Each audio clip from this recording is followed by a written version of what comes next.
Warning! What you are about to hear contains explicit language, adult themes, and potentially disturbing content. The views and opinions expressed are those of the hosts and do not reflect the opinions of anyone else, anywhere, ever, in the history of the world. This podcast is intended for an immature audience and should not be listened to by anyone, anywhere, ever, in the history of the world. You know, fuck it. You've been warned.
Hello and welcome to this week's edition of Geek Pod. I'm your host, Paul. I'm Hugh. I'm Corbs. And I'm Kevin. Corbs, you totally should have said, and I'm Corbs coming to you from the Hall of Justice. That would have been great. All right, so guys, what's got you geeked? Well, I've got two things that are kind of, well, the first one isn't really a geek thing. Okay, let me put it to you this way. After we finish the watch through the Marvel movies, we're looking for something else to watch with my 9-year-old. And my wife says, what about the Transformer movies? I always like those. And we're like, all right, so, we start a watch through the Transformer movies. Turns out, while I might have seen Bumblebee, the last two in the main series, neither my wife or I had seen. So one of the things I'm geeked about this week is after today, I never have to watch Transformers 5 the last night again. What a clusterfuck of a movie. It is so ridiculously awful. Damara kept falling asleep during it because we had to get up super early this morning because she had to go for a colonoscopy like first thing this morning. So, we've been up since the 5 o'clock hour. She's falling asleep, waking up, and she's like, what is going on? I'm like, it doesn't make any sense. I haven't fallen asleep either. It was, Age of Extinction, little iffy, more flashy, but still kind of followed, a coherent storyline. Last night, I don't understand. Apparently Transformers can brainwash people, other Transformers by touching them. And, those guys are beating the crap out of Optimus. And after he's like, oh, I'm sorry, I'll never betray you again. You didn't fucking betray them. She rewrote your programming. Holy crap. Everybody in this movie, including the characters, are stupid. Oh my God. Such an awful fucking movie. So just hold on a second. Just to a point of clarification. Okay. Transformers have the intellect of a 9-year-old. Oh yeah. Really? Oh yeah. As advanced a creature they are, they truly only have the social intellect of like a child between the age of 9 and 12. I did not know that. Is this based on something? And not that I don't believe you. I want to, where this comes from. Like observations of my own and from stuff I've read. Okay. So I don't even know. I don't know the validity of it, but it makes sense to me. And if you go back and you watch the movies, you start to realize, oh yeah, they're really just children. Yeah, Optimus does kind of talk, about himself and everyone in the third person an awful lot too. So, my 9-year-old does that. Well, think about how they would have learned how to socialize on Earth. They would have observed broadcasts, right? Okay, yeah. Yeah. So they would have absorbed, Saturday morning cartoons. Right. Well, okay, I'm sorry. I didn't mean to interrupt. No, you're good. But I guess it's a good thing that they didn't learn to socialize by watching reruns of Kolchak the Night Stalker then.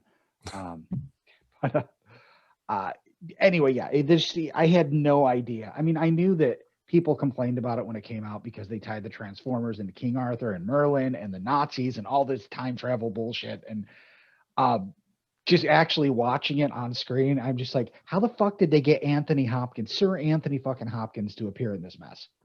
Okay. I mean, I'm sure he got paid a shit ton of money, but he already gets paid a shit ton of money. I can't imagine he looked at that script and was like, yeah, this seems like a good movie for me.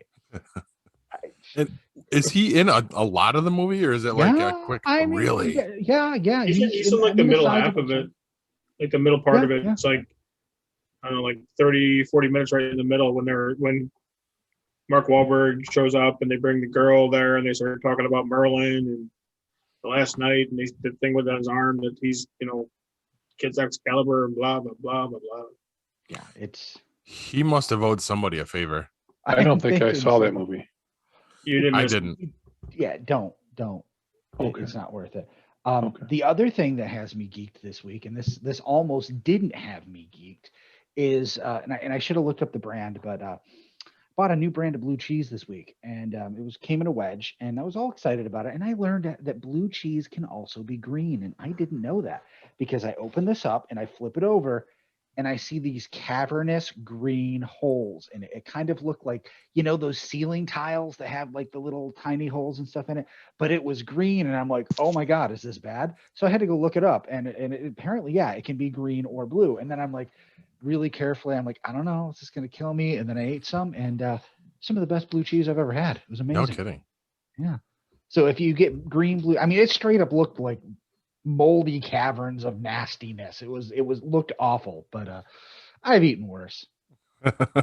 When you looked it up, Hugh, what did it say about blue cheese? Like, isn't it partially like past maturation date or something? What is it? It's bacteria that's purposefully introduced into the cheese. Okay.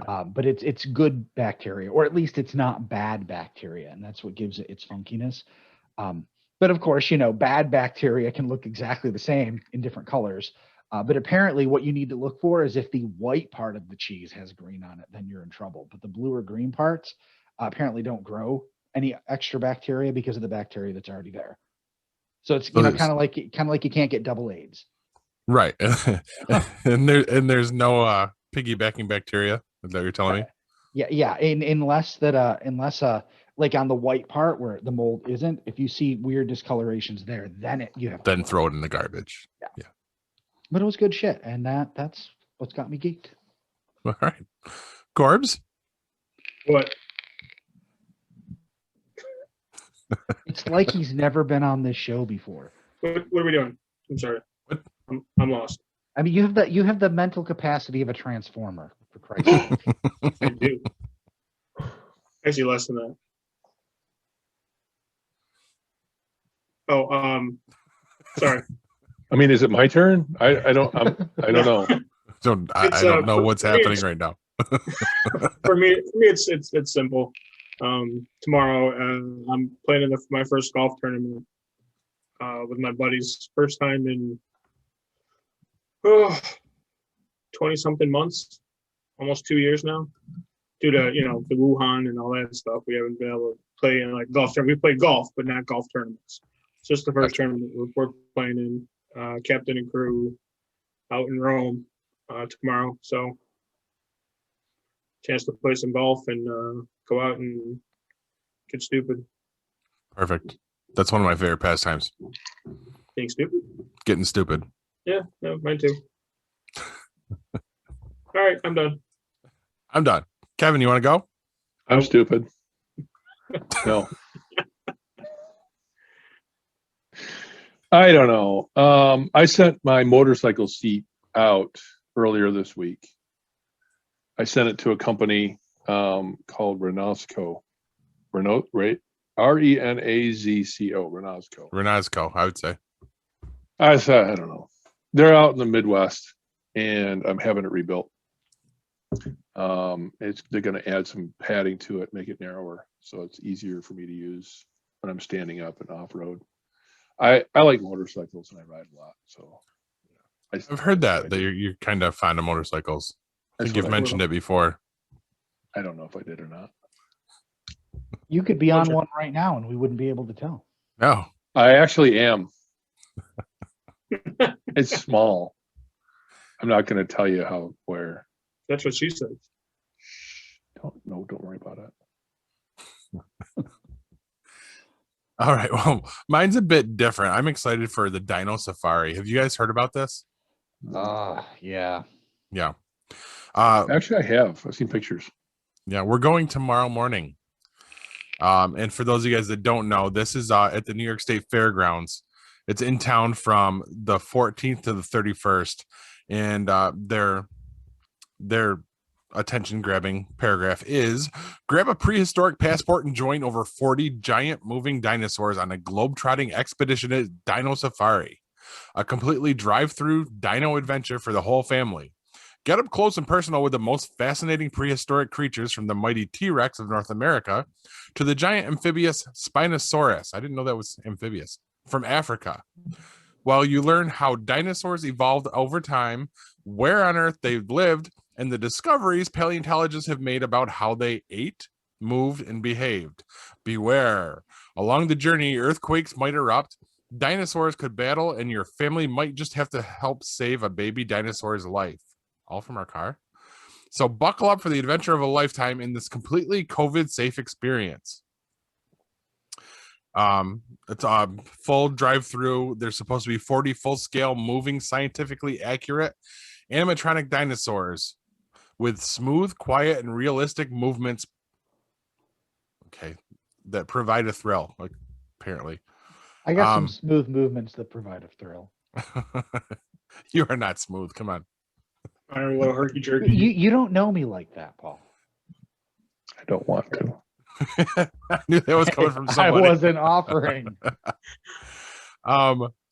Paul, just a second.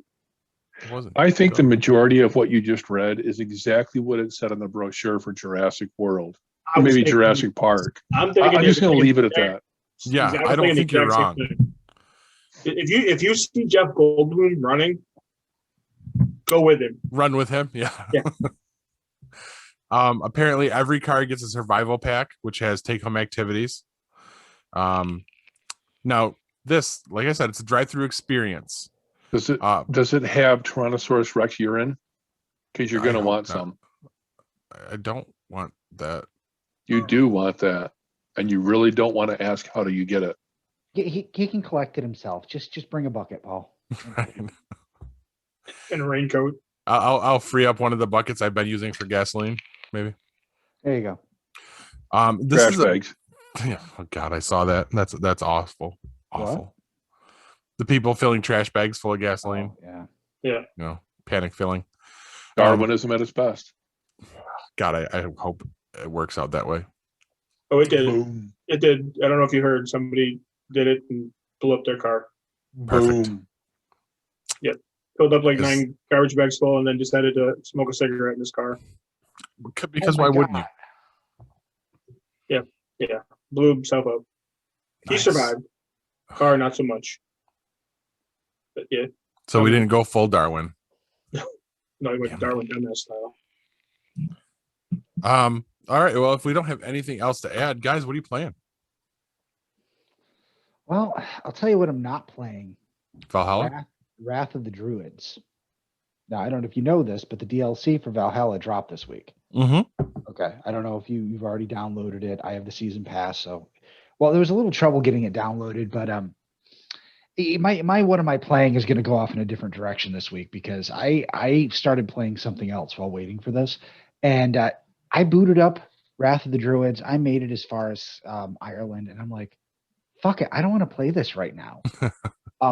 Because I accidentally stumbled on something really, really cool. So as a PlayStation Plus member, I get several free games a month. You basically get to add them to your library. You don't have to download them. As long as you're a PlayStation Plus member, you can go back and download them at any time. So I have a backlog of games I've never even touched. And so since I didn't want to go back to Valhalla last week, and I was like, I've played enough of the old games. Let me see if I have anything in my back catalog I can play while I'm off on sabbatical. And I downloaded a bunch of games, and I tried a few, like Nazi Zombies 4 and a couple other Just Cause 3. And then I was like, well, you know what? I have Rise of the Tomb Raider and Shadow of the Tomb Raider. like, I'll give him a try. Turns out that Crystal Dynamics and Square Enix rebooted the Tomb Raider franchise back in 2013 with a self-titled game called Tomb Raider. They cast Camille Luddington, who's been in a bunch of stuff, known for like Californication. She plays Lara Croft in mocap, the face and the voice. Mm-hmm. And I didn't have that at first. I had the second one, the sequel called Rise of the Tomb Raider, and the sequel to that called Shadow of the Tomb Raider. I started playing Rise, not realizing it was part 2 in a trilogy. You can jump in. They have to make the game accessible. Holy crap. Okay, the last time I played a Tomb Raider game was Tomb Raider 3 Angel of Darkness. And this was probably, I think, PlayStation 2. This was still jaggy polygons, and I didn't even finish that. I didn't like it. The first one was a classic. The second one was okay, but I don't know, it was really, really hard. And I kind of lost interest. But I remember the first one. Me and a buddy of mine, we stayed up for like a week straight, like all night, popping no-dos while he played the game and sleeping for a few hours a day and then getting back up, and he did it again because he had a PlayStation at that point and I didn't. And it was a groundbreaking game. What they've managed to do is reboot. It's not really a reboot. They say it's her early years. It's starting as a teenager, and they're in the future, near future. They're actually going to try to connect the two series of older Lara Croft and younger Lara Croft. The Tomb Raider movie from 2018, starring Alicia Vikander, was actually partially based on the reboot video game. Now, what they've done is they've managed to take what that experience was when I was a kid and translate it to modern sensibilities. Graphically, it's fucking amazing. Storytelling, incredibly cinematic, interactive, even in cutscenes, and on the level with the storytelling which you'll eventually experience with the Arkham series or like Uncharted. Amazing stuff. But what really caught me is I'm getting into these tombs. There's the game. There's random optional challenge tombs that you can go do if you want. Like they're on the path, like this is where you're going for the story, but over here there's a challenge tomb. You don't have to do it, but if you do it, you get some cool tchotchke of some sort. And lots of tombs, and that's what I remember from the first game. And there's a lot of puzzle solving, platforming, puzzle solving. Jumping from here to there, connecting things with new mechanics like rope arrows and all Nice. sorts of neat little things. And as I'm doing these puzzles, I'm like, this is what I did back on the PlayStation 1. It's the same thing, but it's 2021 good. I'm really impressed with it. I blew through Rise of the Tomb Raider Monday to Wednesday, started playing Shadow of the Tomb Raider Wednesday and Thursday. Of course, Fridays I don't get to play. Right. But I'm sure I'll have, I think I'm nearing the end of Shadow, and then I'm going to go back. And the first one, I knew it was going to go on sale because on Tuesday night it was $19.99, but they had Shadow of the Tomb Raider, the last one, on sale in the previous sale. So I just waited a day. And the next day, Shadow was back up to its normal price. The first one, $2.99. Nice. So I'm going to play through the whole trilogy. By the time we get back together, I'll probably have gone through all 3 of them. But amazing games. I cannot say a bad thing so far. Even the parts like the gunplay that were really frustrating in the original games because the controls were so janky, cleaned up quite a bit. It's not its focus. This is not going to be Gears of War level gunplay, but it's really only to break up the puzzling bits, and it's more than sufficient, and it's not super challenging. The game kind of shows you what you need to do, so you're never going to get at a point where you're really stuck. I recommend this as a detour as highly as I recommend any other game that I've been really up on. These are really well done and awesome. Very cool. Corbs, you playing anything? Nope. Me either. Had no time to do that. Nope. I got no time for anything anymore. Fucking work. So what you're saying is this is my segment from now on? No. Kevin's got stuff to talk about. Well, board gaming. I kind of thought they were working at 2 different things. Oh, we're not there yet. Kev, what are you playing? The only real thing I had to add to this was a buddy of mine has been trying to talk me into playing Spin Tires, Mud Runner. He's got Mud Runner, and he's going to get Snow Runner. I found Mud Runner for mobile. I just wanted to check it out. everything I've read and looked at about this game just tells me it's the most boring fucking thing that I've ever seen in my life. I mean, you're driving trucks through a swamp to go pick up a trailer and take it somewhere. How interesting could that possibly be? Exactly. Corbs has got it, but it was challenging and it was interesting, and it almost seemed like it was, based on, some kind of realistic expectation of what the vehicles could actually do. And it was different if you it was in 4-wheel drive or if you're in 4-wheel lock, and once you got connected and you could use a winch. And I mean, there was some interesting aspects to it that I was like, well, I didn't really expect this level of detail, or I'll call it realism, even though I'm looking at my phone when I'm doing it, so I don't know how realistic that could be. Not attaching a steering wheel to your phone to. Yeah, I mean, you could actually change the phone so that you could steer with it and drive with it that way. I didn't do that part of it. I don't particularly like those kind of games because then you're looking at the as you turn your phone, you're looking at the phone, and it's just weird. It's different if you have a controller in your hand, you're able to turn that. But so I tried the mobile out. I had some credits on Google Play, and I bought the game, and they had a couple of levels within it, and it's really actually pretty good. There's a reason why Spin Tires has done really well, and they've got a pretty big following, and they got a lot of DLC. They've got a lot of expansion packs. They've got, like I said, they started with Mud Runner, now they've got Snow Runner. They've got the mobile piece that they've added recently. So, and they're one thing I found interesting is they're cross-platform, but nice. They're not. You can buy it on different platforms, but I couldn't have a PlayStation and play with my buddy that's got an Xbox. Gotcha. And I don't understand that. I don't know why companies would do that. That's starting to change, isn't it? Aren't there like the slowly? I mean, starting to change in the last, it was by game, basically. Mm-hmm. The strong software developers are kind of able to push the console manufacturers into allowing it for specific games. Right. Because I think the Call of Duty or one of those war style games did it. I know recently. Fortnite does it. Fortnite, you can do it cross platform. Yeah. I know for a while you weren't able to. Oh, nice. Because I know my son was having an issue with his buddies that have Xboxes. That's why I bought him an Xbox.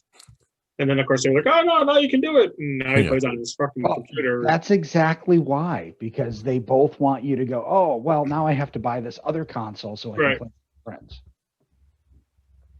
And I foolishly did. Yeah. Absolutely.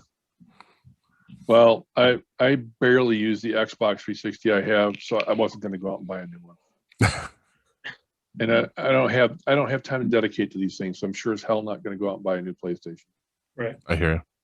Not that you can find them anyway. Well, I'd rather spend that money on a new seat. Right.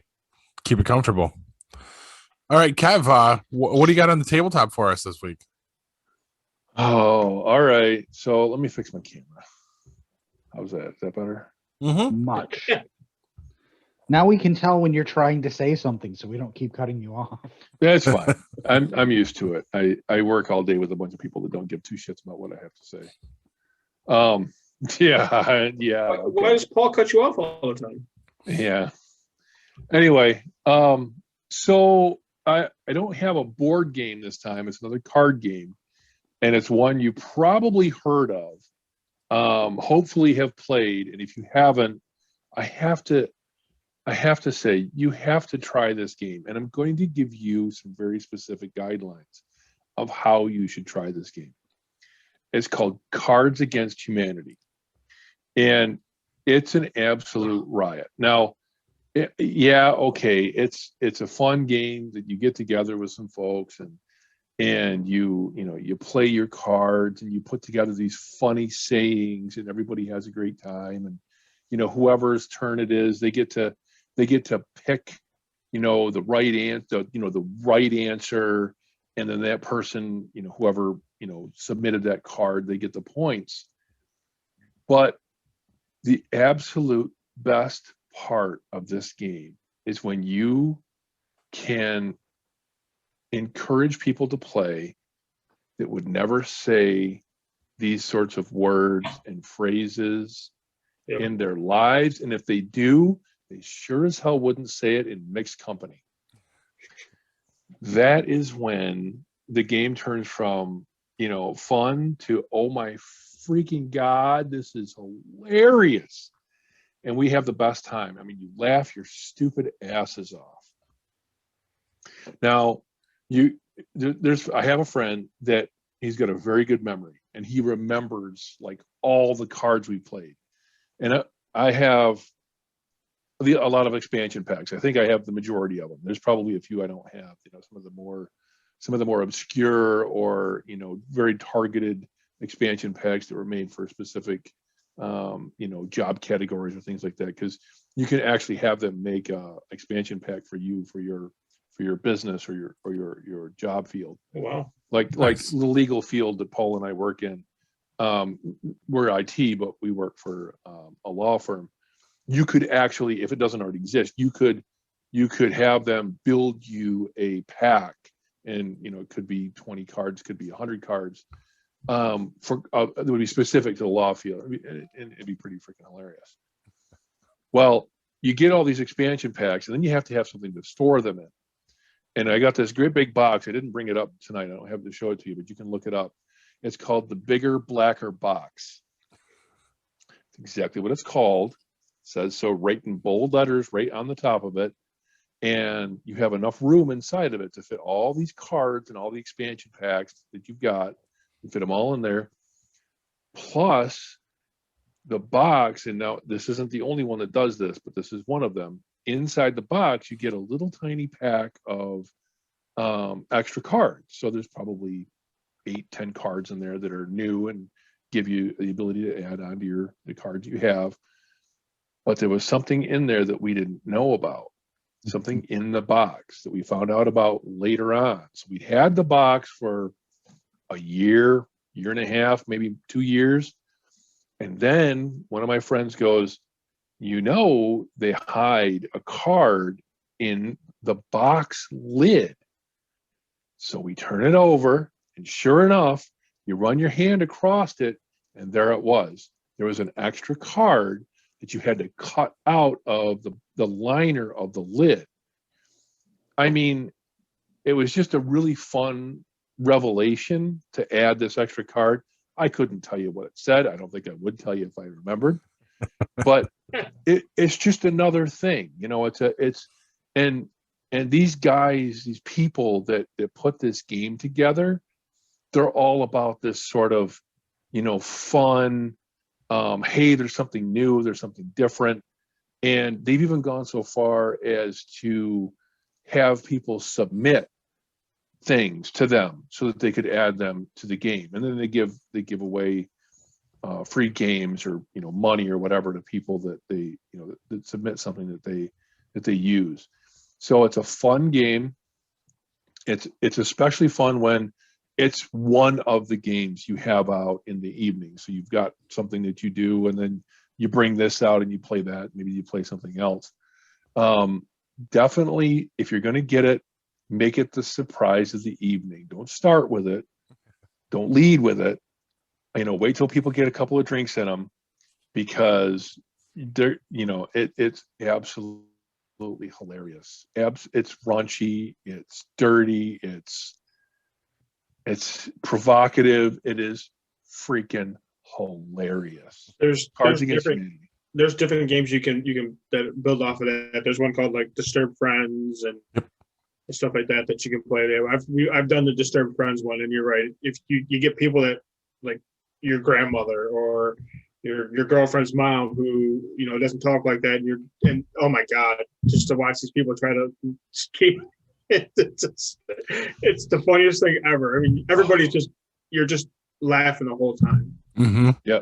So when they're the dealer, when it's their turn and you're feeding them these cards, And it's like, oh, it's so funny.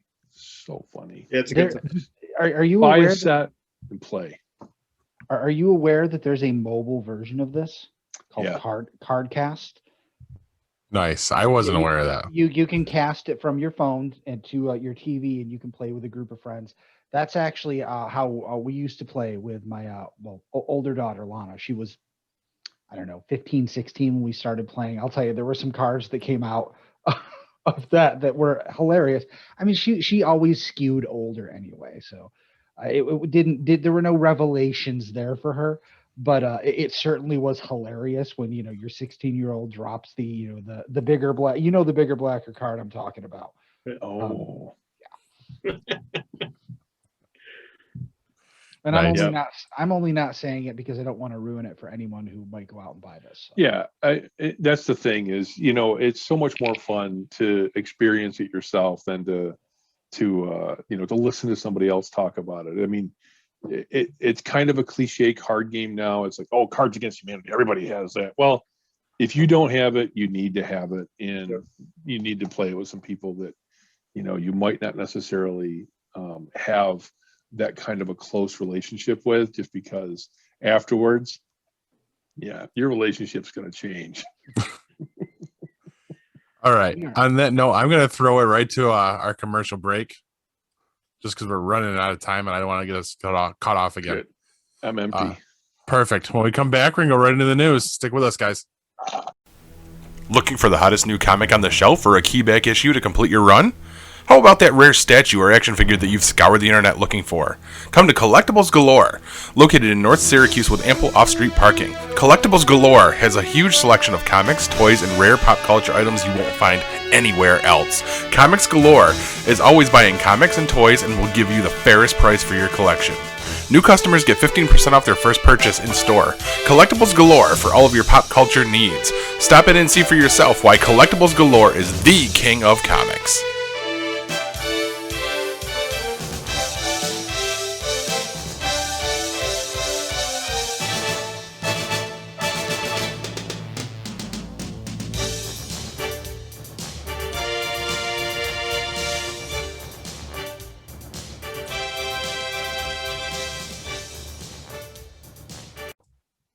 And we are back, and let's go right into this week's news.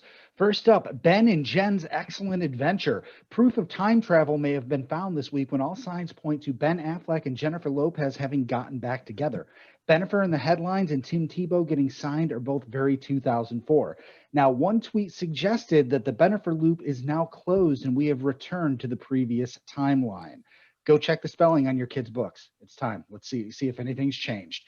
Next up, Dick of the Dead. While news of Sci-Fi's TV adaptation of the Romero classic Day of the Dead premiering in the fall came out this week, another zombie movie hits the theaters today. Zack Snyder's Army of the Dead is getting a limited theatrical release before hitting Netflix next weekend.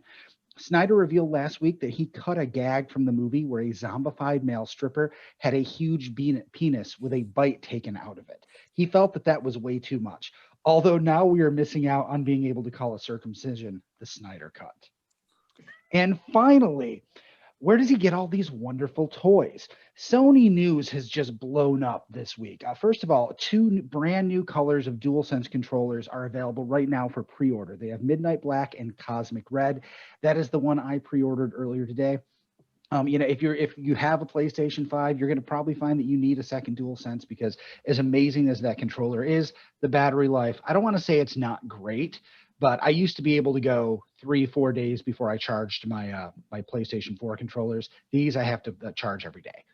So they definitely don't last as long, but the colors look fantastic. There's also a lot of PSVR 2 news coming out.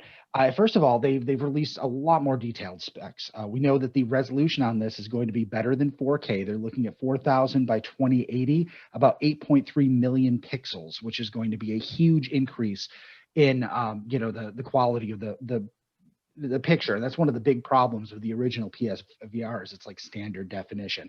They have onboard tracking for hands, so you're not going to be relying on a camera to show where your hands are anymore. The the headset itself is actually going to track the hands.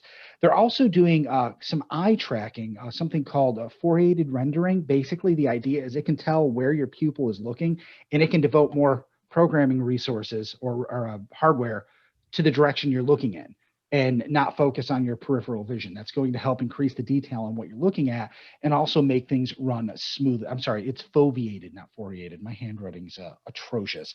But that seems like a pretty cool feature. The Oculus does this to a degree, but not actual individual eye tracking. There's also haptic feedback in the headset, as well as adaptive triggers, just like on the DualSense controllers, and finger detection. So it can actually tell where on the controller your fingers are, and it's going to be able to track your fingers. Of course, that means that Pornhub has some work ahead of them. And that's the news, kids. Now, before you head to Walmart without your mask to lick the carts in celebration of our CDC-given freedom, remember to check state regulations. Not everybody is open to just take your mask off and run there. Also, don't expect that fake vaccination card to protect you when you sniff all the panties in the reshop cart. Paul? In other news, there are over 150 people in the United States named LOL. LOL. Back to you, Corbs. Oh my God. Well, so we're going to go into the movie review. And I chose a movie that is near and dear to my heart, which, most movies I review are, apparently. I just was thinking about that. I'm going with Fletch this week. Chevy Chase stars. It's a Chevy Chase movie, released 1985, May 31st, 1985. Chevy Chase stars as Erwin Fletcher, a.k.a. Fletch. He's a hotshot investigative reporter for the LA Times. Film starts with Fletch investigating drug trafficking on the beach. He's approached by a businessman, Alan Stanwyck, played by Tim Matheson, claiming to be terminally ill with bone cancer and wants Fletch to kill him. Fletch suspects something is not right and begins investigating Stanwyck. His investigation takes him all over the place, enacting as many different characters. He's confronted by the chief of police, who puts him in a cell and tells him that he's going to, quote unquote, shoot him in self-defense if he does not back off the drug story at the beach. Fletch says he's going to, but does continue his research. He finds out that Stanwyck does not have cancer and has converted his wife, Gail's stock of Boyd Aviation, to the tune of $3 million to skip the country with. Climax of the story has Fletch figure out that the police chief and Stanwyck are working together to supply drugs to the beach. Fletch gets the major players of the beach, Fat Sam and Gummy, to turn on the chief and Stanwyck. He shows up at the mansion to confront Stanwyck, realizing that Stanwyck plans to kill him just as he asked him to kill him in the beginning. Fletch has a letter that his editor has, that he'll post at midnight if he does not respond, stating that Alan Stanwyck killed him and framed the chief as the top drug smuggler while escaping to South America. Fletch is a classic movie. Great. He's got great gags in Chevy Chase fashion. A lot of Pratt falls, goofy characters, many, many, many funny skits. I can't say enough about it. I'm going to say 4.5 stars out of 5. It's one of Chevy Chase's best movies. I think his best movie would be Caddyshack. It's not really his movie, but this movie was Chevy Chase's vehicle. Like I said, classic movie. I do watch this movie every time it's on. Like I said, there's a great many skits that I'm sure you've heard some of them or whatnot. Don't laugh, Paul. I want to say it. You're waiting. I am waiting. When he's in the doctor's office and bends over to get a prostate exam, and he goes, "Moo River," as the doctor's checking his prostate, and of course he's still he's back down there, and the doc all of a sudden he just like tenses up and he's like, "Yeah, using an old fist there, doc." Stuff like that. I mean, it's like I said, good, funny, raunchy comedy. Again, if you haven't seen it, I don't know what country you've been in for the past 30 years. It's Chevy Chase at his best. It is. I agree. I mean, he's funny in Caddyshack, but that's not his vehicle. This is strictly Chevy Chase's vehicle. He's the star of the show. Putting what he does on display. Yes. Which one came? Which one came first, Fletch or Caddyshack? Caddyshack came first. Caddyshack was 1980 or 81, and this was 85. Because I always felt like Fletch was who he was, and then whatever he did in Caddyshack was an extension of that. So maybe that's where he like started it, and then, you know what I mean? Well, yeah, Caddyshack was in 1980. You got to understand, all those bits and stuff were from Saturday Night Live. If you go back and watch early Saturday Night Live, he is like falling over tables, and he's got all these funny. So it was a combination of all of that, which led into Fletch. But yeah, Caddyshack came first, and then Fletch. So that's what I loved about Chevy Chase. No matter what movie he was in, he was Chevy Chase. Yes, that's who he was very clearly. Yeah. So what's our friend Roger Ebert have to say? Like I care. Well, he didn't like it as much as you did. Well, he gave it 2.5 stars. Because he's dead. Because he's dead. He was like, I'm going to rate this 2.5 stars because someday I'll be dead. He's dead to me. He's dead to everybody, but okay. So he says, like I said, 2.5 stars, and the review was on the day of release, May 31st, 1985.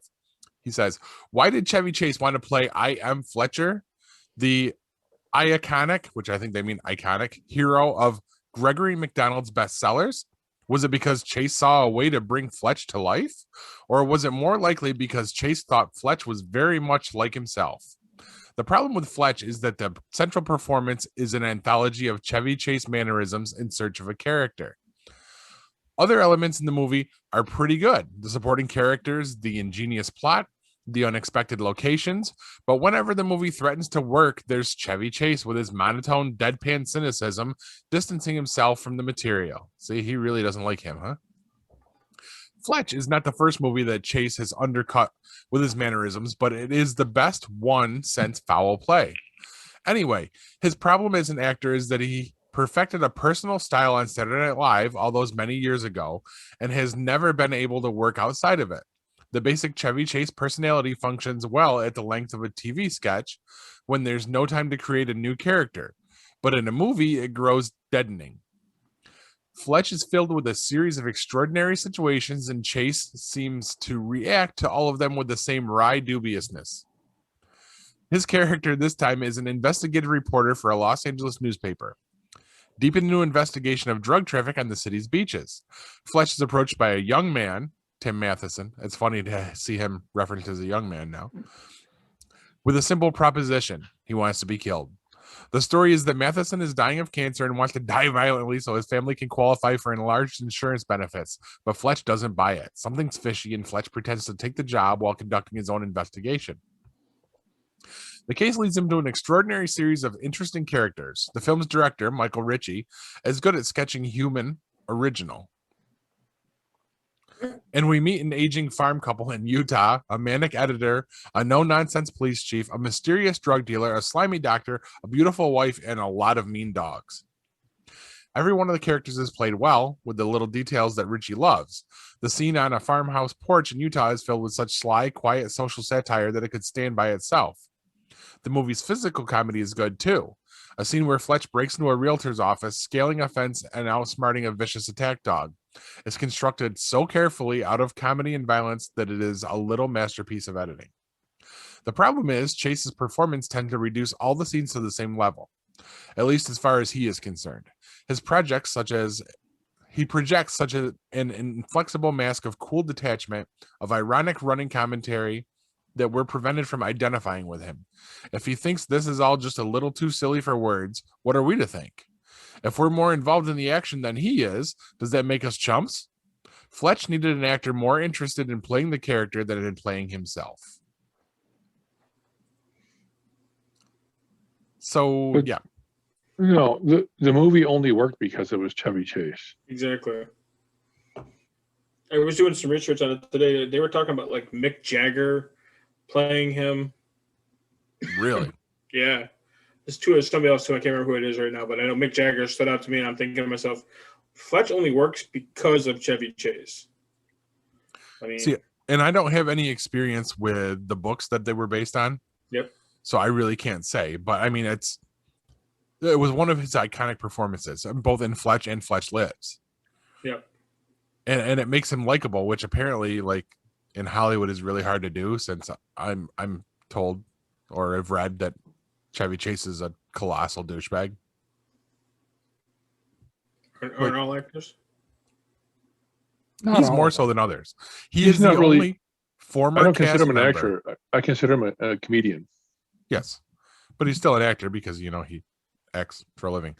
Do you guys know that he is the only former Saturday Night Live cast member that has a lifetime ban on Saturday Night Live? He is never allowed on the show again. Wow. Why? What did he do? I'm not sure if it was the fist fight with Bill Murray or the gay bashing to the first openly gay cast member they had that did it, but they both happened in the same year. So you got to look up some of the stuff he's done. He's not a good dude, but he is one funny motherfucker on screen. Yeah, I don't want to know who he is. All I give a shit about is what I see on screen. Mm-hmm. I don't care about actors. The minute you start caring about actors, you have to admit to yourself that you really don't care about reality, because there isn't an actor out there that's an actor because they have a sense of who they actually are. They are actors because they want to be someone else. Well, that's kind of the first thing that you need to be able to do. Just act. Yes. Act like somebody else. Professional liars. The good ones have issues, serious psychological issues about being themselves. That's why they're so good at being someone else. I see that, and I kind of agree with it, and maybe it's true most of the time, but I think some of them, like, do you think Sean Connery was ever like, I don't want to fucking be Sean Connery? He's fucking Sean Connery, and he was messed up. I mean, so there are some people that did what they did because that's who they were. Sean Connery is Sean Connery, regardless of whether he was in front of a camera or he was off camera. Chevy Chase was Chevy Chase, in front of the camera, off camera. That's who he was. There's a lot of people like that. Not many did well on camera, because it isn't them. One of the actors that I like, one of the action stars that I like, and I just lost his name, did Transporter. Jason Statham. Jason Statham. Jason Statham is Jason Statham. It doesn't matter what movie he's in. It doesn't matter if you talk to him on the street. It doesn't matter where you know him or how you know him. Jason Statham is Jason Statham. He only plays himself. But that's just it. They put him in a movie because they want him to be who he is in the movie. Gina Carano, as much as I hate the fact that she ruined my life, she is who she is. She's always been who she is. She's unapologetic. She's exactly who she is. She was hired because of who she is. She was fired because of who she is. There are a lot of people out there that's who they are. They're not actors. And she'll be the first one to tell you she's not an actor. And she will beat the fuck out of you. Well, I mean, not you specifically. I mean, that's. I hope so. I wouldn't mind. I mean, rock and roll. Let's go. You're into some weird shit, Kevin. Just saying. It's fucking Gina Carano. I mean, come on. But no, I mean, there's some out there that's who they are, and I don't. Sean Connery's a perfect example. He is not. I wouldn't consider him, not from everything that I've ever known about him. I wouldn't consider him to be, an actor. I'd consider him to be a man who was brought into a field, a work environment because of who he was, not because of who he pretended to be. I would agree. Did you see We Got This Covered? Of course, they're always a bastion of truth in the world. They came out and they said that due to Gina Carano's firing, the ratings for The Mandalorian have now tanked. No, this is months after the season ended. Yeah, have they tanked today because there's no new episodes? It came out. Yeah. This news story came out today. I was just like, "Are you fucking kidding me?" How did you not lead with that in the news? Come on. Yeah. I mean, Yeah. it was already so much of a joke, I couldn't improve it. It is a joke. And everything that, like you said, everything that comes out from those guys is a joke, where they've got their own meme. Where it's have you know the one I'm talking about with Captain America? No. You know how they did the Captain America scene in Spider-Man Homecoming, where he's doing the PSA video. Yeah. So you got yourself in trouble, or whatever it is. Yeah. It's that picture of him leaning on the chair, and it says, "So you shared something from We've Got You Covered." I get a kick out of it because I see where they're going with it, because it's such bullshit. Like, they post so much shit, and it's never correct, never ever. Yeah, it's kind of like, that's Cosmic Book News' side project or something. Are you trying to trigger me right now? Maybe. Oh, fuck that guy, fucking Matt McCloin. You know what? We haven't gotten onto him in a while. So I've been almost as long as since we've gotten onto Grant Morrison. Mm. Can I ask why you're getting on dudes? You're the one that starts it. I wasn't going to really go there. I mean, I was just going to hopefully just let this bit die, but I guess it's not. It's not going to die. No. So again, why are you on dudes? We don't like those dudes. That's the problem. Let's talk. I mean, I'm 3 sheets to the wind right now. I mean, I don't even know. We can tell because you can't figure your fucking camera out. This is Zoom. This is what you do. I watch my wife do this all day. This is how you do it. This is Zoom. You make sure the camera only shows your forehead and your eyes. Yeah. And that's it. This is how Zoom works. But you've also told everybody that you're an IT guy. Listen, I pride myself on understanding end users and providing for them. It doesn't make any difference if they're right or wrong. If this is the way that they expect it to work, I'm going to make sure it works for them this way, or I'm going to tell them that it just can't do it and they got to find a different way. And this is why you get a narrow logo. This works this way, so fuck it. Corb's is sick of your shit. He's just flying out of here. You know why he's got it like that, right? To annoy the fuck out of me. Well, that too. So you can't tell when he's sipping at his drink. Except for that stupid little straw that keeps popping up. My stir stick. Your dipstick? My dipstick. Well, that went south. Usually. Well, it goes back to the parachute pants. Now we're going 2 episodes back. Look at us. That's a callback. I'm not wearing pants. We don't want you to put your camera that low, for fuck's sake. Yeah, no. But you do got to show everybody the epic mustache. Apparently that's your thing. People are enjoying that. Too bad. He's like, fuck those guys. Fuck those guys. Tom Selleck mustache. That's another guy, Tom Selleck. If you look at any movie he's ever done, any TV series he's ever done, he's always the same guy. He's another individual that has never gone outside of who he is to be an actor. Is that true? See, I don't know. I've only seen him in a few things myself. Like I remember him from Magnum when I was a kid, and then he did the whole older boyfriend on Friends, and then he does that cop show now. So you've got Magnum PI, you've got what the one you think is Blue Bloods, but you've also got movies like Quigley Down Under. He did a bunch of stuff for Louis L'Amour, the Louis L'Amour series books. Quigley Down Under. Do you mean Indiana Jones Light? Is that Indiana Jones Light? I guess you could call it that. I mean, it was more like a Western shot in Australia. I don't. Is that an Indiana Jones movie? He wasn't really. But I'm writing that down. Hold on, I like that one. He's in a really bad 80s cop movie called Runaway. Futuristic. Yeah, I remember that. Him and Gene Simmons. I never saw that one. I got to look that up because I never saw that one. But he's always just the same guy. He's I don't know. He's one of the. I would include him in the category of people that are brought into a show or a movie because of who they are, not who they can pretend to be. Now, let me ask you this: did he lose his power when he shaved off the mustache? Was he like Samson?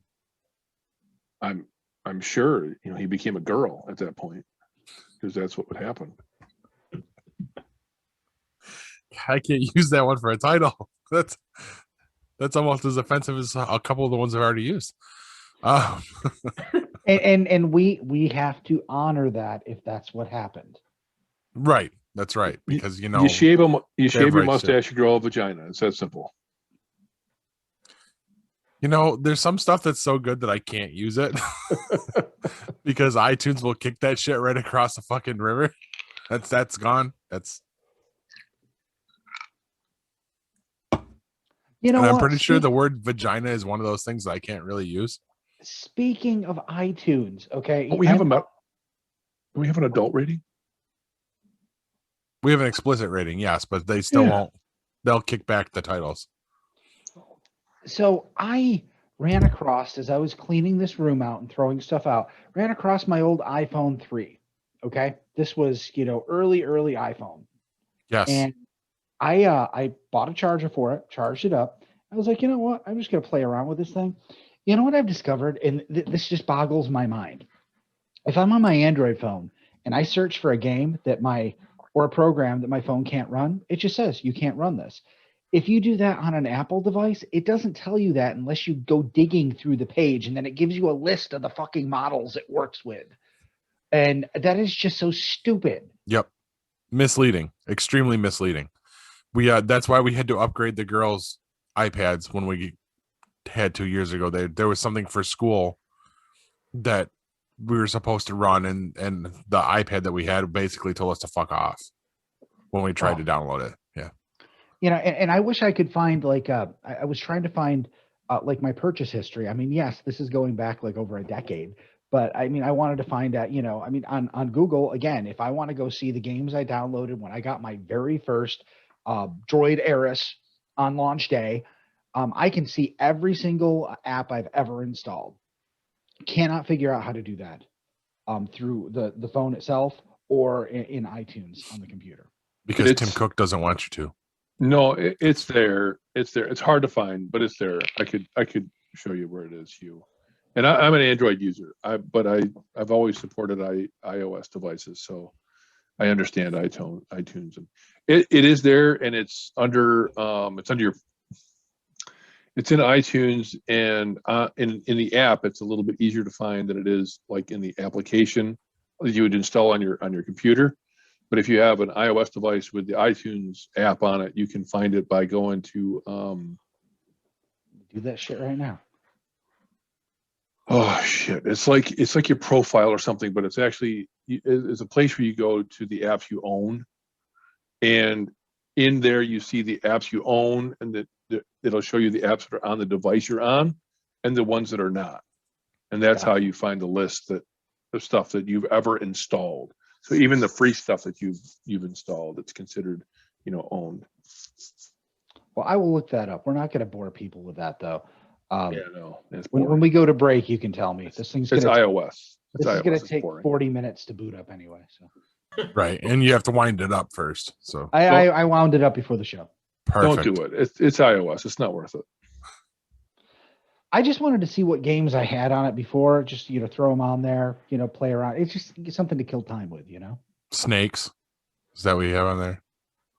No. Maybe Pong. Am I going too far back? Yeah, you're going too far back. Damn it. All right, why don't we throw this to break, and then we come back. We gotta go into what we got going on midstream. Sound good, guys? Sure. All right. Stick with us, both of you. Looking for the hottest new comic on the shelf or a key back issue to complete your run? How about that rare statue or action figure that you've scoured the internet looking for?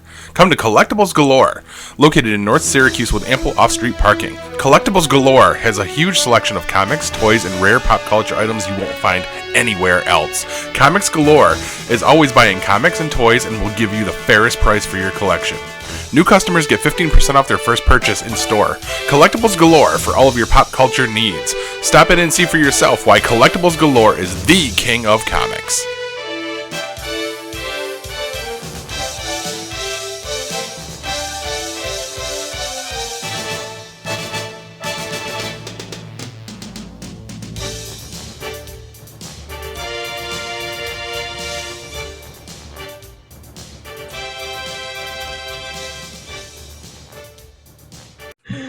Oh my god. I'm not saying it again. Welcome back. Man.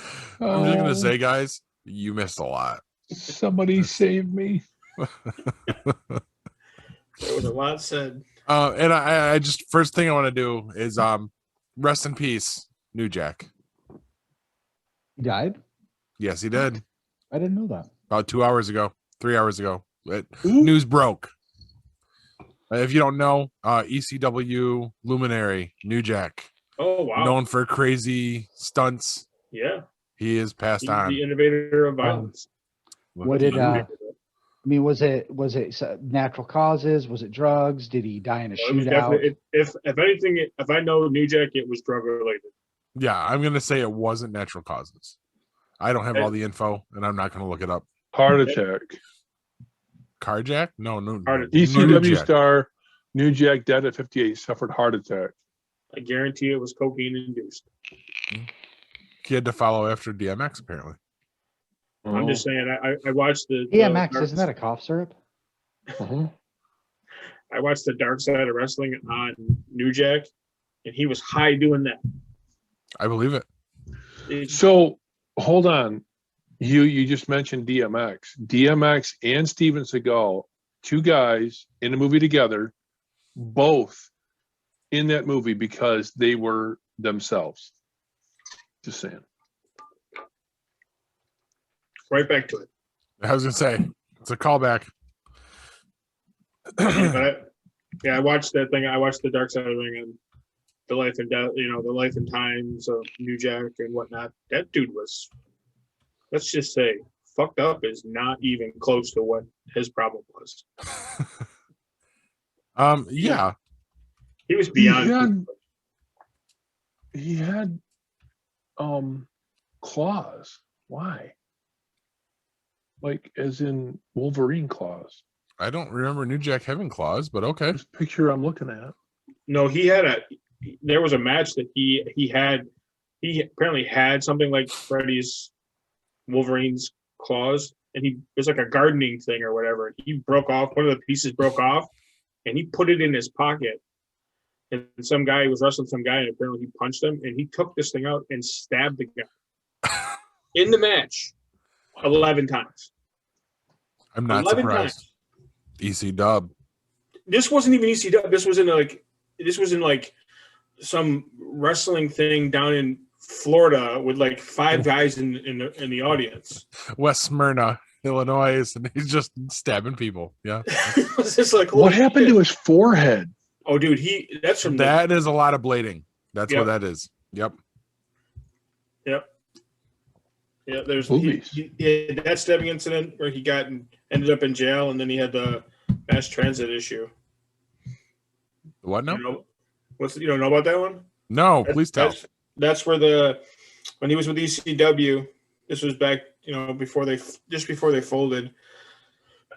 There was some kid, and I say kid because he was only 17 at the time, that wanted to be a wrestler, and he was wrestling, these little like backyard shows, not like the backyard shows you get now. We're talking about, clean backyard shows, not like CZW and where they hit each other with like light bulbs and shit like that. Mm-hmm. He was 17 and he was wrestling, and he showed up at the ECW arena and told everybody he was 21. And, there was a couple guys there that verified, he is this age and whatever. And his dad was there, and his dad didn't really say anything at the time. So the kid got into the backstage area, and he needed somebody to wrestle in a tag team match with. It was Mass Transit, which is the kid, and then it was Devon Dudley.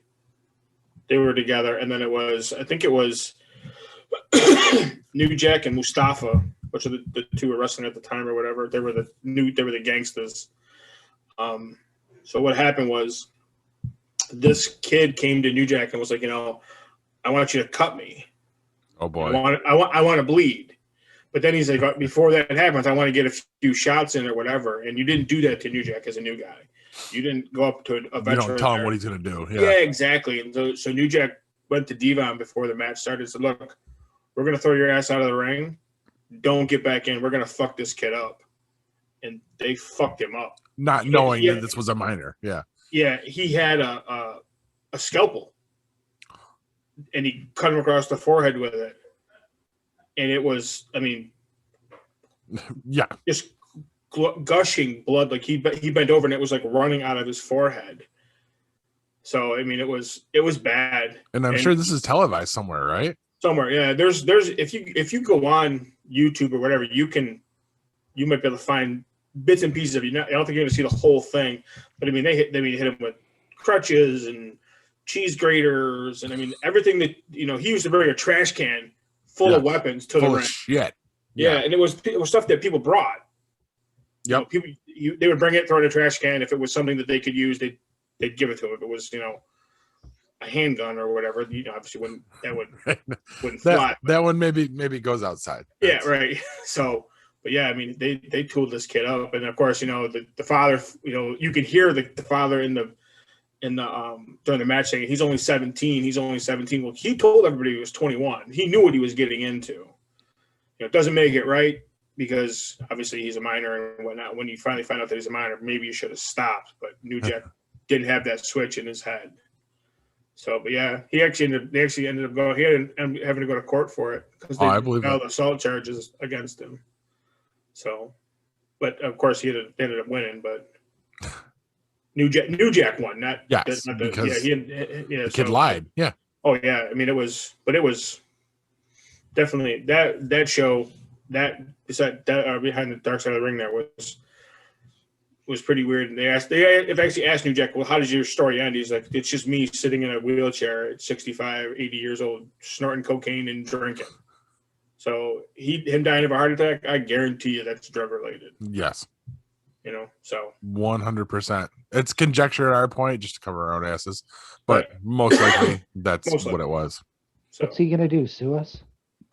Yeah, I'm sure he has people, but they would have to find us first. So, because honestly, 2 listeners. One of them was not going to say anything. You're gonna tell her? I have two friends of mine that are subscribing to this podcast now. Sure, they subscribe, but are they actually listening? Oh no, God no. I still want to know who Jay Cook is. I don't know. Well, keep mentioning his name on the podcast. If he's listening, eventually maybe he'll say something. You can name this episode, Who the Fuck is Jay Cook? Who the heck? That way we can still get it on iTunes. Who the heck is Jay Cook? Who does Jay Cook? Who does? Yes. So yeah, but that Dark Side of the Ring was. I watched this week's one on the death matches. So Foley was on there quite a bit, huh? No, it wasn't Foley. Really? Yeah, well, it was based on a guy who's in death matches, but they did mention the death match part. They did mention Foley and Terry Funk and all of the death matches from like over in Japan and shit like that. This guy that they were talking about was Nick Gage. I don't know. Never heard of him. I didn't hear of him, but this guy is. He's like the king of the death match now. He made death matches popular. Wow. So, yeah, and that's CZW. It's now I think JBW or something like that, GBW or whatever, GCW, something crazy like that. But he wrestles in there, and he's. They do. I was watching. They, like I said, I was telling earlier, they hit each other with like the fluorescent light bulbs. Like they throw each other through like plate glass windows, like doors and shit like that. These guys when they're done wrestling, they're like literally covered in blood. Yeah, this guy actually got thrown through the ropes with one of the tube things, and it broke off. And as he landed, it jabbed him under his arm in the armpit, and he was like he bled out. Like they got it stopped enough. they couldn't get the ambulance to him, so they flew in a helicopter, and he coded in the helicopter on the way to the hospital because of this cut. And he went back and still wrestles. That's insane. Yeah, he's not the. I mean, I watched the thing. He's not all there. I'll give you that. He's kind of, but he also wrestled everybody's favorite WCW champion, Gilbert. WCW. Gilbert. That's what I said. Oh no, that was WWE. David Arquette. David Arquette. I saw him win the title, by the way. Yeah, David Syracuse. He wrestled David Arquette in a death match. He's the one that stabbed David Arquette in the neck. Nice. Don't know if you guys know that story. No, but that's something that everyone wanted to do. Yeah, and David Arquette wanted to be a wrestler. I mean, he wants to be a wrestler, I should say. You know what? I really enjoyed that movie, by the way. His Ready to Rumble. Like, I thought that was great. Just saying. Okay. But yeah, so I mean, like I said, I watched the Nick Cage thing. So that was it's pretty wild because I used to watch. That's how I got introduced to Mick Foley. Used to go to, like, I don't remember how we got him from, but I think we got him from, like, you order him online or whatever, the death matches or whatever. And you saw him and Terry Funk and Mick Foley wrestling in the barbed wire exploding. Yes, the one thing used to blow up when you get thrown into the barbed wire. Yes. Yeah. So yeah. I love those things. That actually made me want to be a wrestler. I don't understand why. Good thing I never did it because. But yeah, I used to watch. My brother and I used to buy those things all the time. I would watch ECW religiously Sunday nights at like 1 a.m. I would stay up specifically to watch ECW at that time because that shit was just crazy. This stuff that Nick Cage does far outweighs that stuff. So craziness. It is. It's insane, but. Hey, he likes it, he does it, and he's very good at it. So nice. Good for I'll have to look this guy up. Yeah. Oh, and his claim to fame is he got arrested for robbing a bank while he was a wrestler. Perfect. And spent 5 years in jail. That'll slow your career down. Yeah. And surprisingly, it made his career even better. I can see it now. Give me all your money, or I'll drop an elbow off the top of the desk. Well, he was at the time he was out of his mind. He was doing heroin and stuff because of all the shit he'd been doing. He was popping pills and shit like that. And, you know, everybody says that when you get addicted to prescription medication, when you can't get that anymore, the thing that best substitute is heroin. And that's where he ended up. He didn't have any money. He was homeless at the time. He was still wrestling, but all his money was going towards drugs. So he didn't have any money. He was sleeping on the street. Walked into a bank and tried to rob it. Got out with $3,000 and went to Vegas and blew it all, and then turned himself in 10 days later and spent 4.5 years in prison. Perfect. Fairy tale ending right there. So that's the most I've talked ever. So I know, right? Like you're done for the next 6 months of episodes. That's so. That's can you cut, by the way, cut that up? Can you cut up what he just did and just like spread it across? The next, it's his own segment for the next 6 months. There's just little parts. Plus, by the way, that's what I'm streaming. So there you go. I mean, it's not a bad thing. It still fits in because of what you said at the end there. Now, speaking of streaming, and this is a whole different idea. I know Dr. Hugh here will back me up on this, but who here is a fan or even remembers from the 90s the local Syracuse band? They were huge around here. Dracula Jones. I remember the name. I never saw him. Isn't it the Dracula Jones? I thought so, but their Facebook page just says Dracula Jones now. I don't know if they've rebranded it or not. But what's more important is their entire catalog as of midnight tonight, the 15th, it will be. Everything goes live on streaming and for download digitally. And I shared it earlier in the week through GeekPod. And like I said there, and like I'm saying now, when we're done recording tonight, the first thing I'm doing is purchasing all of their albums. Love these guys. I've loved them for years. Hugh, we've discussed it before. They gave us a green light to use their music on the show, right? Yep, they did. Okay. Talked to Jones today, and he's pretty excited that we're going to be talking about them. So I'm super excited about this. This was actually going to be my What's Got Me Geeked, but I wanted to bury it closer to when they would actually be going live, even though we don't do this, live. Why don't I we? can't wait. Because I haven't worked out the tech yet. Well, we just need a Twitch channel. Duh. There you go. You get on that. You're a Twitch guy. So anyway, what the fuck? See, that's what you get for speaking up. So yes, their albums: Heavy Pop, Speak, Prepare to Unload, and The Last Supper will all go live as of midnight tonight. And if you guys are listening back, it'll be a couple days ago because we usually have this out by Monday. It's just Friday the 14th. Yes, midnight tonight. I'm excited for this. I played with a lot of bands growing up that looked to those guys as heroes.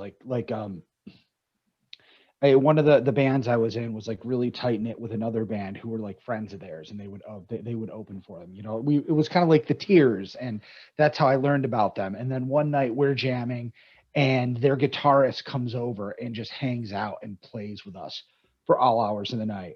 And then I kept running into Jeff Jones. Like I ran into him at it used to be a coffee shop, and maybe it's where Funkin' Waffles is now. I don't know, but I mean, there was an upstairs to it. He was playing a acoustic show here, and I run into him like 3 different times. I ran into him, and I'm like, oh yeah, I like you guys, and we would always chat. He seemed to remember me, oddly enough. Probably nice. Not now, but yeah, because I wasn't just like a fan. I was like associated with a band he was associated with, so it was kind of cool. To me, it was like meeting a rock star. I had Prepare to Unload on tape, and I used to fucking play that and flip it in my driving down the road in my first, second, or third car, because I blew up a lot of them when I was younger. So it was a big deal, and they're really fucking good. I mean, I think that they are one of the bands that, I mean, they deserve to get out of Syracuse more than any of the other bands around at the time. They should have. Right. And their music still holds up really well. Well, do you know part of why they didn't get out of Syracuse? No, I don't. Des went to law school. Oh. He's a lawyer in Syracuse now. Yeah. And that's common knowledge if you're following their page. Just I'm not blowing for us? shit up. No. No. Oh. We couldn't be that lucky. Just saying. That's too bad. Yeah. So yeah, I'm pretty excited about that. I can't wait.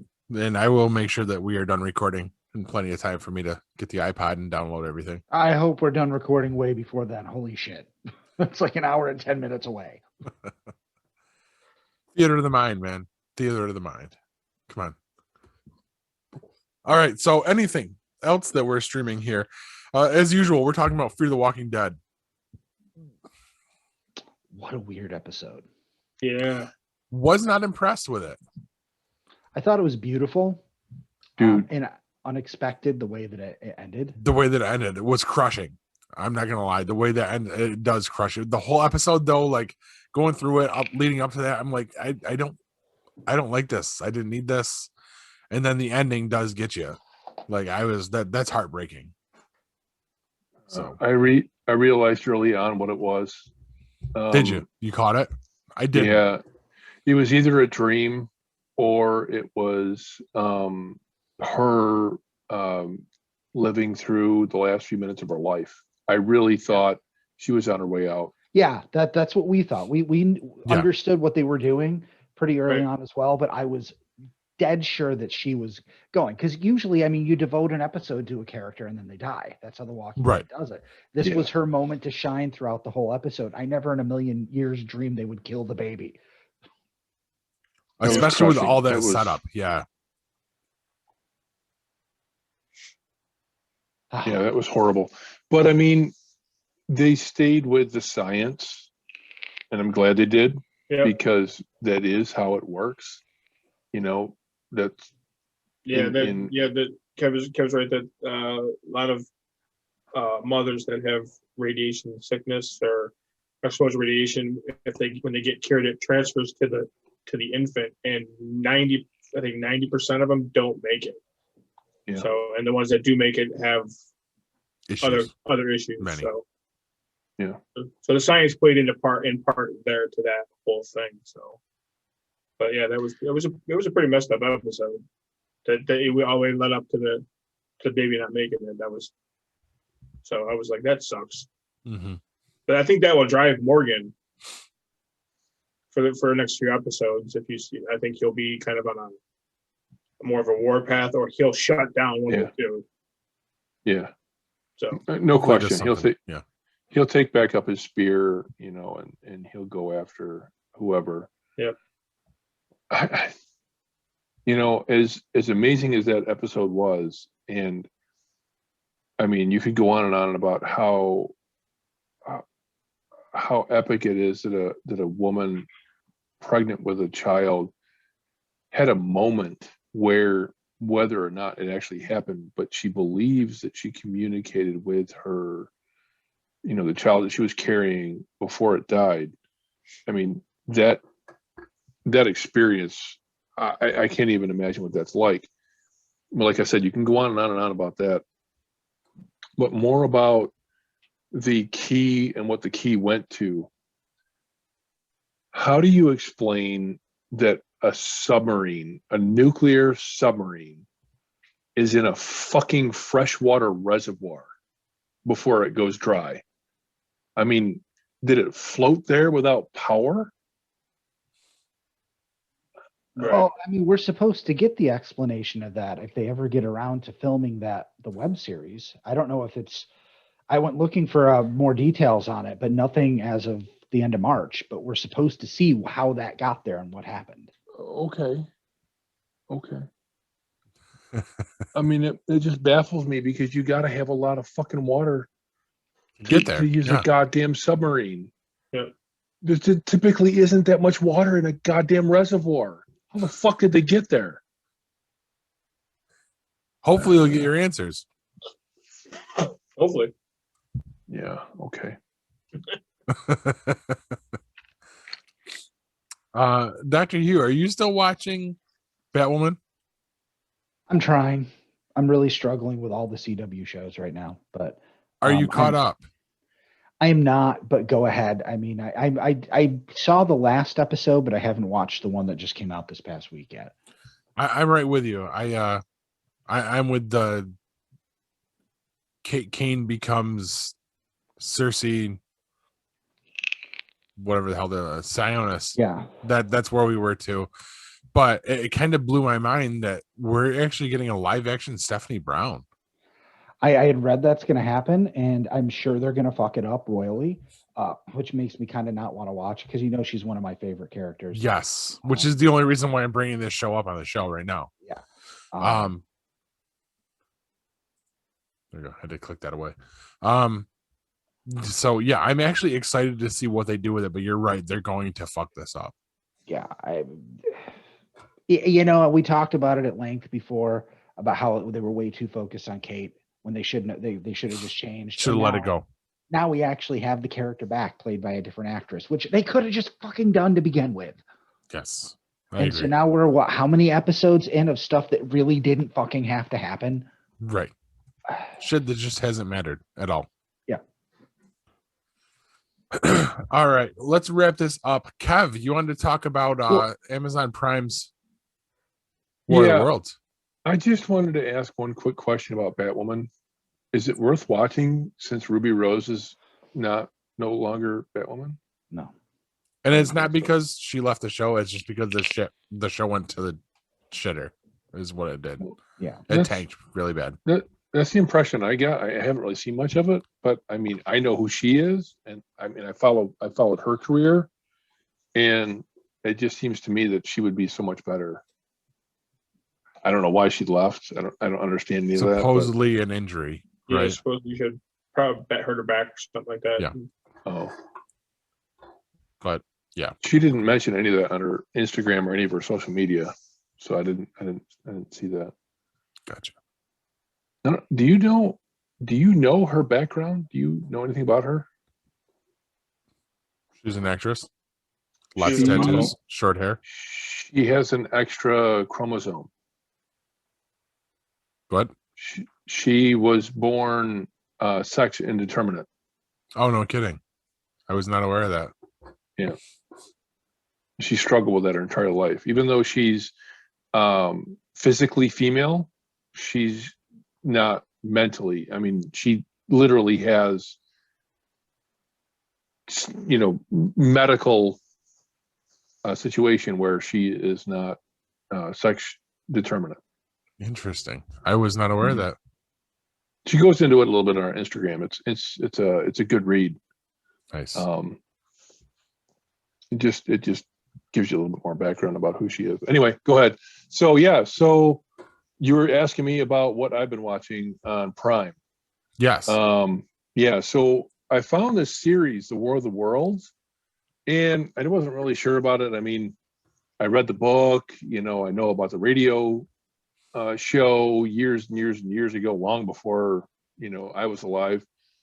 And obviously I watched the movie with Tom Cruise, and I guess there was another movie also, but all the movies have been not accurate based on the book. This series is supposed to be. So I included an excerpt from the writer, Peter Harness, of this series. It's only got one season so far on Prime, and he says the version of the War of the Worlds that I wanted to make is one that's faithful to the tone and spirit of the book, and I said H.G. Wells' book, but which also feels contemporary, surprising, and full of shocks, a collision of sci-fi, period drama, and horror. I'm not that far into the series, and I'm going to say he nails that statement. Nice. Is this the BBC one that came out that they did last year? It was like 3 episodes long, or is this something different? I'm going to say it's different, but I don't know. Okay. I've only found it on Prime. I don't know if it was on BBC. I don't even know how many episodes it is. I want to say I'm at least 3 episodes in, and there's more to go. So maybe there are 3 right now. That's what I'm seeing. Okay. And it's from 2020. Maybe it's the starting same in May. Well, maybe that's when they dropped, May of 2020. It's very interesting. And what baffles me about it is that they're showing what's happening in their timeline, and they're also showing maybe the present, or not the present, but like after they've defeated the aliens. And I put that in quotes because I think that they're showing that they really don't know that they've defeated, because they're not really sure about what happened to the Earth, and it's really not the same. So I'm not really sure what's going on. I'm not really sure what they're getting at, but it's an interesting story. It's an interesting twist on the story, and the perspective from 2 people on the ground made it interesting to me. So I don't know. We'll see what happens. I'm hoping there's going to be more. We'll see. Oh no, this is definitely something different. Yeah, this is okay. I'm gonna have to check that out. Yeah, the BBC did a 3 episode adaptation last year, which I absolutely hated. This I might actually check out. I'm a huge fan of the original TV show. I loved all 3 seasons of that. That's the first time I saw Adrian Paul as Colonel Paul Ironhorse, who eventually went on to become, the Highlander. Yes, Duncan MacLeod. Okay. Yep. Duncan. I never saw that TV series. I'm gonna have to look that up. Fucking awesome, and you're gonna have a horribly hard time finding it. All right. Well, but it's out there. Okay. All right. I'm sure Hugh can find it. I mean, I liked. I know this is controversial, but I liked the Tom Cruise adaptation. I thought that I've was never seen interesting. It was actually pretty good. I saw it. Yeah. Wasn't it something about sugar water that killed them or something? No, it was the cold virus. Oh, that's what it was. That's right. They caught the cold. That'll do it. They caught the Wuhan. They got the Wuhan. See, we're getting ready. All right, it sounds like that about wraps it up for us, guys. Ready for me to drop my wisdom nuggets? Dropping your nuggets. Let's drop some nuggets. It's a question this week. Is busting through a wall the direct result of inhaling Kool-Aid dust? Good night, everybody, and mega love you, bitches. All right, we're out. Yeah, you should if you can find that, Kev. All the promos for it had Earth and it had the 3 things. This has been a GeekPod Network production.